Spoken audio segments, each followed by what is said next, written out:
В последнее время многие государственные деятели страны отметились высказываниями о достаточно провокационном лозунге «Хватит кормить Кавказ».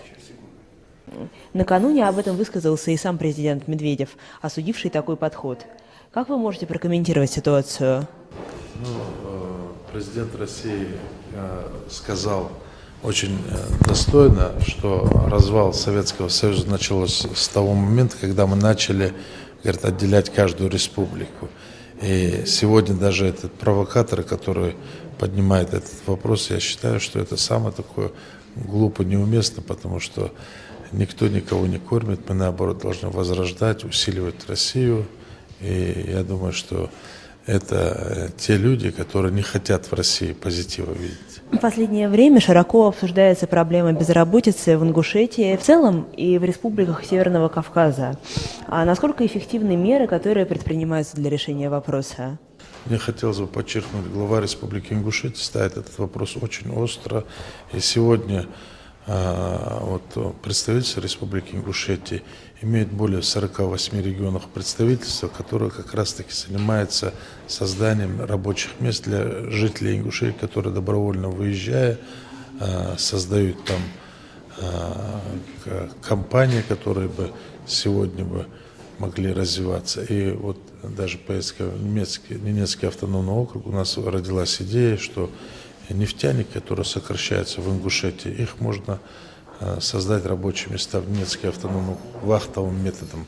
Раньше это было, когда Чечено-Ингушетия была, когда нефтедобыча была, и это вахтовым методом выезжали. У нас очень много специалистов в этой отрасли, и как раз-таки мы подписываем соглашение с многими регионами. Вот у нас и Свердловская, и Пензенская, и в других областях идут навстречу. И люди в Ингушетии многодетные семьи, и они по обыкновению едут только работать. Они не едут туда лишь бы там что-то дурака валять. Они едут туда заработать деньги, а потом на эти деньги помогать своим родным.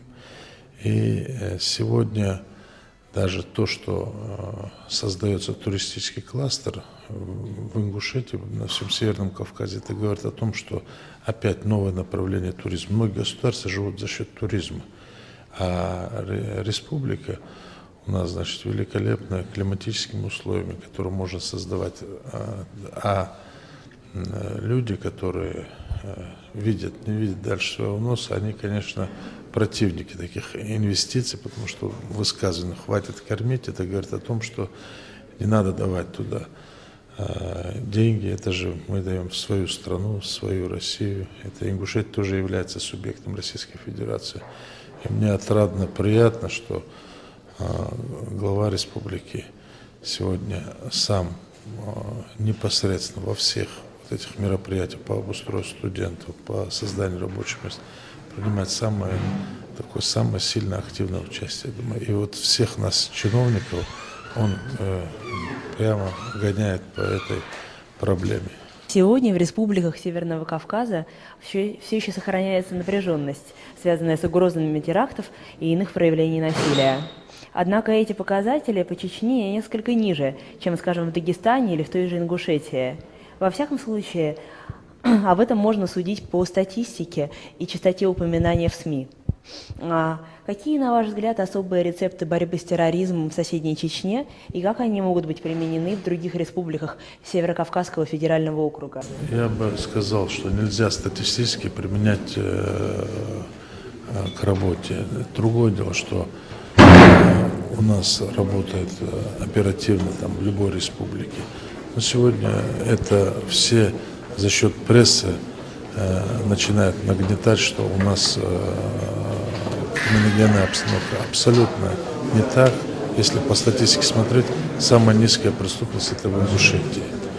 И если там есть преступления, которые, как и в других регионах, на сегодняшний день вы видите, насколько уменьшилась вот эта статистика. И я думаю, что тут больше нагнетания. Как вы можете оценить роль СМИ в процессе возрождения Северного Кавказа? Я думаю, что пресса могла более активно принять позицию и более широко освещать развитие Северного Кавказа, о традициях. Вот мы говорим о Кавказе, ну, многие, которые там даже не были, никогда не был корреспондентом, описывают обычаи, нравы людей, проживающих на Северном Кавказе. Вы просто посмотрите, сколько там живут русских, и они счастливы. Это действительно слияние, букет дружбы народов. И когда начинаем мы, тревожить эти вещи, говорить, конечно, недоумение бывает.